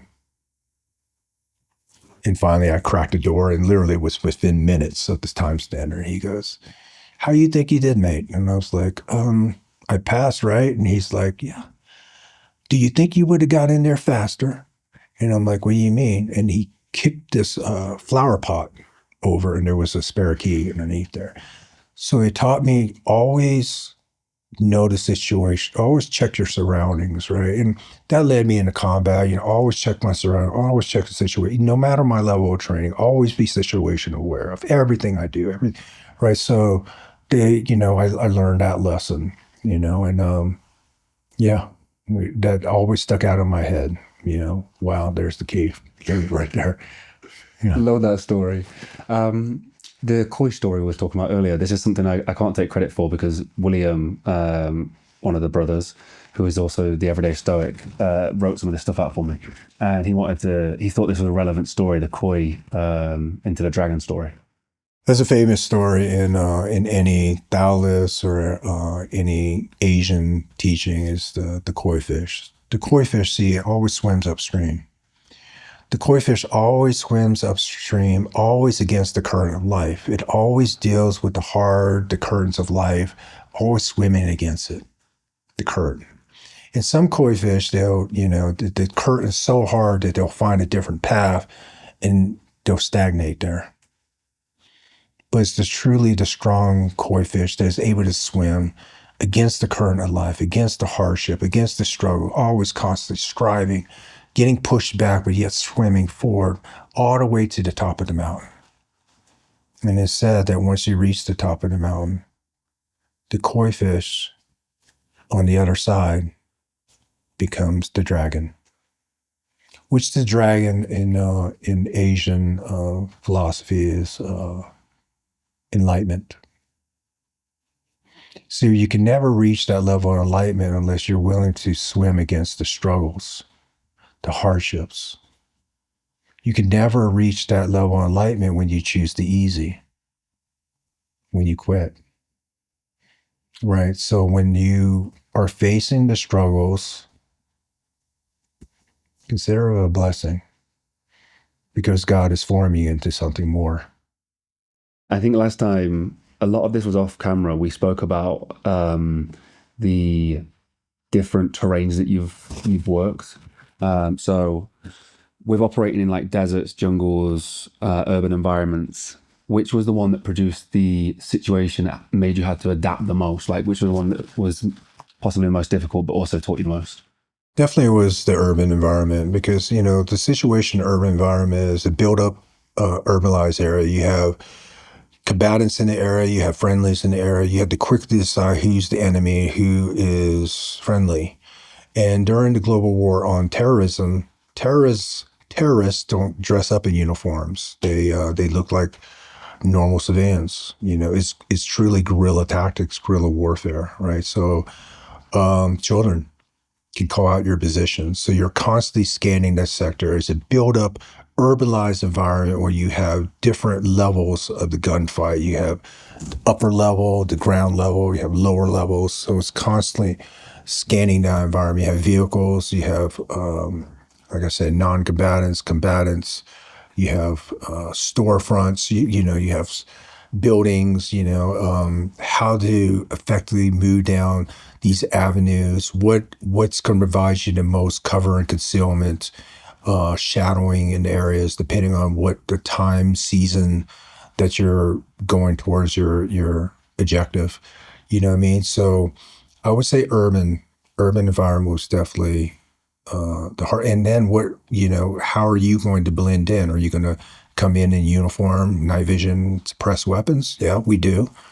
Or you're gonna civilian up, and mouge up. We call it mouge up, where we put makeup to make our skin tone looks darker to blend in with the indigenous population. Are you going to be able to speak the language? Do you understand the culture, the people, the history, to be able to blend in? And I worked in these type of environments because during the global war on terrorism, we were not just hunting down the enemy in a war zone. When I was working, for the CIA, I would go to non-declared war zones where, it was semi-permissive environment where you have friendlies, you don't know who the terrorists are. You're trying to find, fix, and locate some of the world's most wanted men. When you've done that, did you ever find yourself in a situation where that it had been blown, or you really felt like it was too close to the bone? Because I mean, that seems like some of the scariest stuff, like having to pretend to be somebody else or speak a different language or look a certain way when your life's on the line. Yeah, because even though you mouge up and you makeup up and you wear different clothes, you're still that 200-pound American, right? That's kind of, even though I'm Asian, I was, during my operational days, I was 210 pounds in a country of Yemen, where, the normal Yemenis was, I mean, maybe 130 pounds. And everybody knows everybody in the neighborhood. Think about when you go into your neighborhood. If a person from a foreign country go into your neighborhood, they're going to stand out right away. I don't care if they blend in. You just don't belong there. So that taught me that we could only blend in to a certain amount, right? And then you have to start working with the human sources, right? Understanding, how to recruit, how to vet, indigenous person, how to train indigenous person to put them in your place, how to track that person, how to, I don't want to say manipulate, but yeah, you're manipulating that person. If a person is loyal to this tribal region, how are you going to turn that indigenous person against that tribe, against its own people, for your welfare, right? Your sake. Trusting indigenous people. If a human intelligence come in that high value target, one is here, do you trust them? Right. So be able to vet, right? We vet through technical means. We track cell phones. We surveillance detection routes. So a lot of tradecraft, a lot of street craft involved with that. And so that taught me that, we can mouge up, we can make up, but you're only blending in at maybe the first glance. I got maybe one glance at you. So if I walk down the street and I have to do a blacked out, I maybe have that one glance before I'm compromised. We were with Mike the other day, and Mike Glover, and he'd spoke about some of the technology. He mentioned you actually being in with him for most of that. Like, what kind of technology were you guys using? He said something about like drone technology that was like looked like birds and stuff. But was there anything that stood out to you that was like really interesting? Or, I mean, for us, obviously civilians, like a drone that looks like a bird to a point where you could confuse it yourself is quite interesting. But is there anything else? Well, I was part of, the unit during the height of the war, and we had unlimited funds in that organization. Me working in G Squadron, which is, the low-vis squadron. You're not just kicking indoors. You develop intelligence. You're that guy working with the CIA and stuff. So I was at that level. We worked cell phone. So cell phone is one means I could track you through your cell phone. Just the timing advance of where the cell phone tower is located to where you're at. I can triangulate where you're at to the exact room of where you're at. If you're in country X and you fire up that device, there's electronic serial numbers and physical serial numbers that registers to towers, and I can locate you. MAC addresses, computers, I can locate you. Any technical device, no matter where you are in the world, I could find you. And then we'll put guys like me on the ground to triangulate where you're at and find you. The drone stuff, it wasn't as big back then as it is today, but I was at part of that ground development with drones. Our drones was really big back then, just technology. We had drones that looked like birds. I remember launching a bird drone. And if you think about it, like if you look up in the sky, all you're going to see is the shadowing of that drone, but it didn't have the wing, the flapping of the wing. In fact, other birds would kind of follow it and hover around it. I remember I would launch drones from bungee cords because back then it wasn't just a hand launch; like you had to launch it literally, and we were up on rooftops, double up on bungee cords to try to launch this drone. And then you have the frequencies and the battery life, and and then and how do you crash the drone and recover the drone? So a lot of that a lot of beacon stuff with different technologies like Doppler technology, or is how we found the U-boats in World War II. So imagine having that on a prop plane, and then you're flying a certain pattern to try to locate that beacon. I mean, we were doing a lot of stuff, a lot of stuff that was overseas that was very cutting edge. Like we would get NASA, involved. Like we had unlimited funds. NSA, we get involved. I work with NSA overseas, triangulating, cell phone towers to find, fix, and locate devices. Does it spook you that, like, obviously all of that and like how far that technology goes, and obviously there's been tons of advancements now. Does it spook you today, like that government or other governments have that kind of technology where they can pretty much know exactly what you're doing at any moment?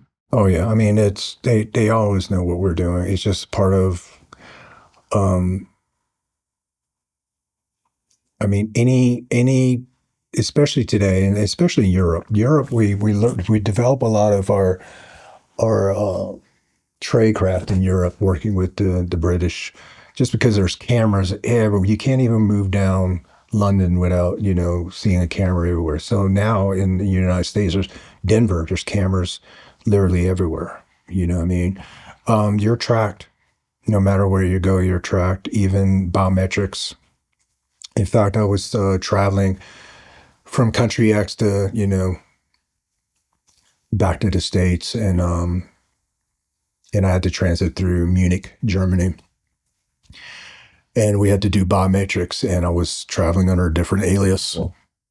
And they caught me because my biometrics, I was a Green Beret in the Special Forces traveling around the world before the war. And biometrics is starting to get developed. So biometrics is really hard to defeat these days, especially with the eyes and the fingerprints and stuff like that, So traveling different aliases, we started getting, understanding that there's limitations on that stuff. So like we come into the US all the time, when they're taking our fingerprints and all that kind of stuff, that's just going up to like a database for various different things, like multiple different resources. Mm-hmm. Yeah, and it's shared globally around the world. Oh, really? Wow. Since the global war on terrorism, the whole world shares a database. So if you're a terrorist in country X and you transit to Germany, they're gonna locate you. Africa, same way. Like if there's a biometric ping in Africa, they'll deploy guys like me to find you. One of the guys we've worked with before had a clean passport and a dirty passport. Like, is that an actual thing? Yeah. How does that work? Just like it doesn't have the. We call it doc swap. So we would doc swap before they opt. So if, let's say, I get caught and my pager goes off, I get caught in, we go down to a secure area, we get an intelligence brief on shithead in whatever country. And then literally that day, I call my wife, say I'm going to be gone, and they doc swap me right there. And then I load the plane. Usually it's commercial.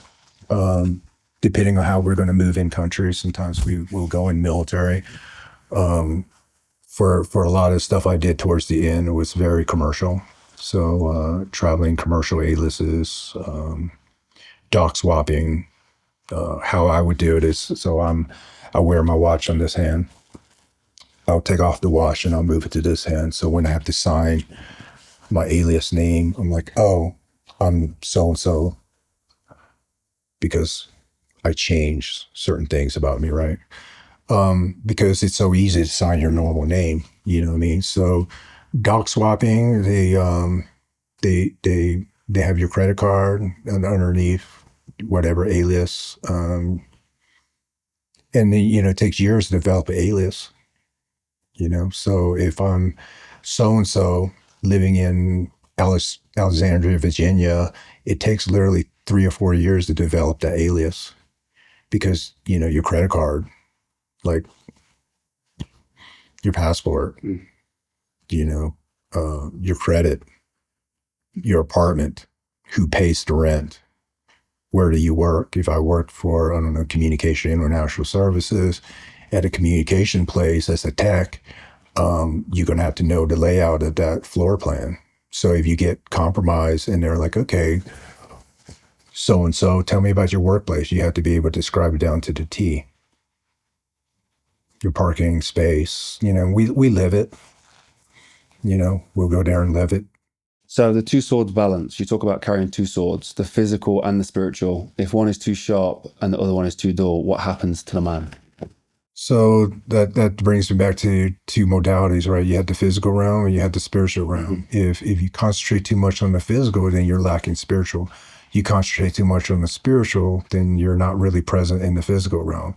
To understand both domains, right? To understand, Masashi Miyamoto says the way of dual swords is the way of pen and sword, the way of heaven and earth. To understand heaven and earth, so earth is the physical body. To understand heaven is the way of God in eternity. So if I swing that sword in the physical realm in hate, how does that affect me spiritually? To take a human life without compassion, how does that affect you spiritually? Right? To live in the spirit realm and not be present in the physical realm,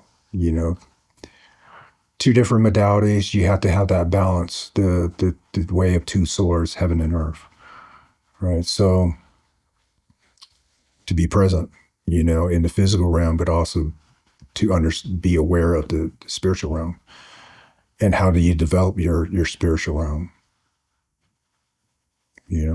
For me, it's God. It's forgiveness, it's love, right? So the fruits of the spirit. So to understand those different modalities, you're almost leveling up. Okay, when you talk about leveling up, it's like a lot of us, we're very successful in this physical realm, but we're shit in the physical and the spiritual realm, right? So to be able to understand both and to sharpen the sword in both modalities. That presence aspect, is there anything that you find today that's helpful for that? Like that brings you, like maybe you recognize that you are not present, which I think is obviously the beginning of it, awareness, but past that, like, is there anything that brings you to a present moment? So, I still deal with, my issues. I still deal with shame. I still deal with like the things I've done in my past. I wish I didn't treat this person that way. Like, like I deal with those things, because what I did in the physical realm, I did hurt people. I wasn't present for a lot of years, so in the spirit realm, I realized that the only way to free myself from that is literally through Jesus in the Word, and I dive into the Word every day because, give us our daily bread. Like I lean on God every day now because I know that physically, in the physical realm, I could never win that spiritual battle. Jesus died for it. He nailed himself to the cross to die so we can win. It's already won. 2,000 years ago, that battle was already won. All you have to do is just surrender to him. Right, but we don't. We fight it, and living anxieties, holding on to thought, never being present. Those are the things that will keep you back from ever, healing in the spirit realm. This whole spiritual journey, like, and all the difficulties and ups and downs that you've faced, like, is there a physical side of that as well? Like, where maybe like what is like the most physically difficult thing you've had to do as well? Like in I don't know how to explain it, like through training, through meditation, through physical training, your body, like, is there anything that stands out that was physically difficult in the same way that's aligned to your spiritual difficulties as well? Belief. You said it. You said it. I know Jesus, but I deny him. I use other words besides Jesus. Why? Mm. You know what I mean? Like, why? And what I realized was, like, surrender was the hardest thing I ever did, because in the warrior world, we look at surrender as you lost. Jesus nailed himself to the cross. He surrendered to the will of the Father. Let your will be done, not mine. Surrender was the biggest thing. Let your will be done and not mine. I surrender my day. I surrender my life, my thoughts, my emotions, my actions, what I listen to, who I hang out with. I surrender that to you. And that was the hardest thing, because he took away a lot of things from me. He took away very close friends from me. And he put me in a valley alone for many, many years. He put me in that valley. And I walked through that valley alone. And then what I found when I popped out on the side is I can never do it. I can never heal myself. I can never live in fulfillment. I can never love as much as he loves. I can never do any of it in my fallen state. So I surrender my will to you every day. The Father, through Jesus. Because when the Father looks at you, the sinner, right, Jordan, I'm a sinner. I don't want, I'm sorry, God, this and that. He doesn't see you.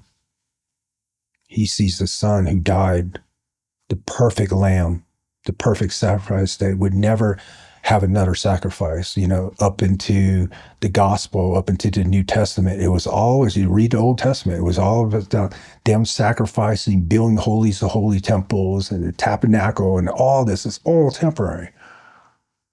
Everything was temporary until Jesus died for our sins. And now he dwells in you because he can, because if you accept Jesus, now you have the Holy Spirit, and the Holy Spirit is sinless. Now God can dwell in you just like he dwelled with Adam in the Garden of Eden before the sin. Surrender was the hardest thing.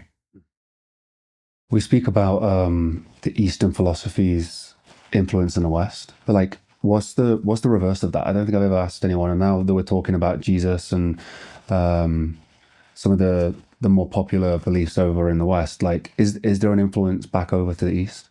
Oh, 100%.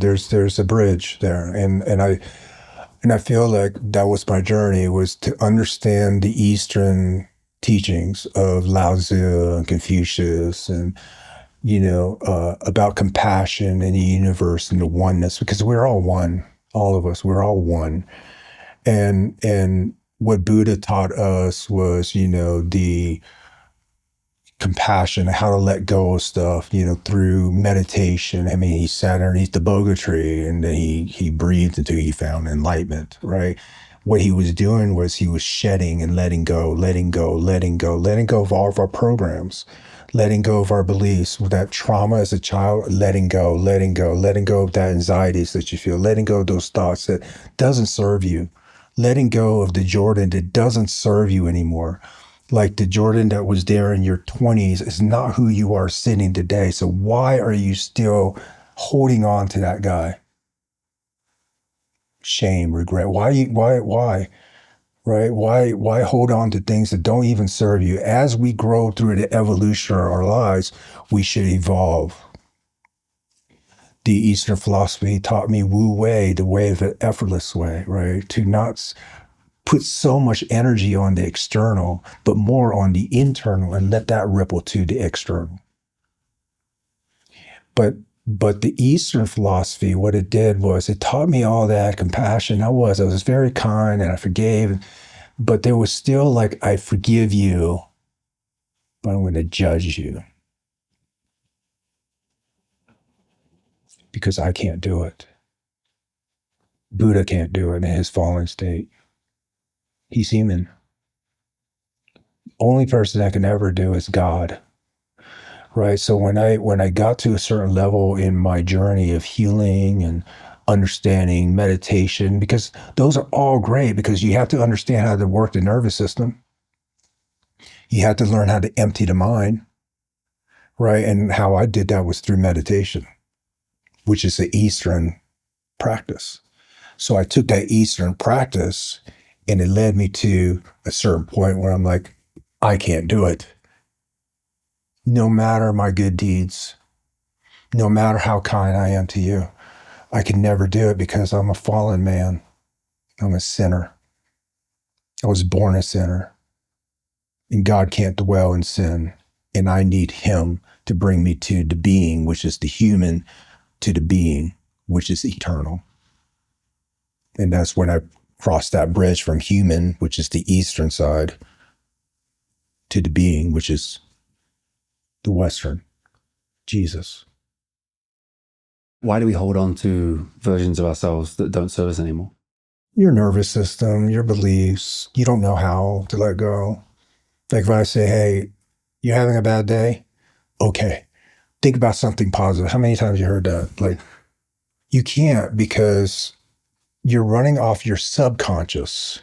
Your analytical mind, right? Your conscious mind can't change a program. You have to, in Eastern philosophy, it teaches you how to get into the program, right? Through deep breathing meditation, right? Be able to meditate, to go into the subconscious, but the Western side taught me is to surrender that. I don't need to carry that. I'm going to give it to God because he dwells in me, because I accept Jesus, his son, because I confessed my sins to him and I realize I'm a sinner. All of us are. We're born in that fallen state. Before your first breath, you're already a sinner. It's the seed of Adam, And when I understood that, it got me to a point where I'm like, that's it.